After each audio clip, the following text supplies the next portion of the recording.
Dažnai išgirstu, kad pilvo pūtimas yra normalus procesas. Bet tai nėra normalu, mes neturime jausti jokio diskomforto jausmo. Pilvo pūtimas rodo, kad mums reikia keisti mitybą ir gyvenimo įpročius ir tada viskas susireguliuos.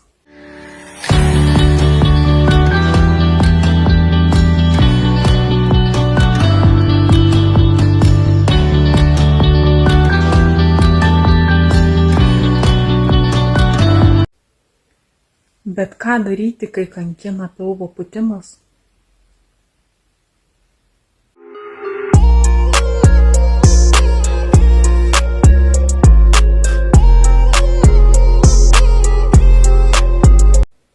Ar jūs kankina pilvo pūtimas? Jeigu taip, tada parašyk man. Duosiu top 5 patarimus, kaip atsikratyti pilvo pūtimo.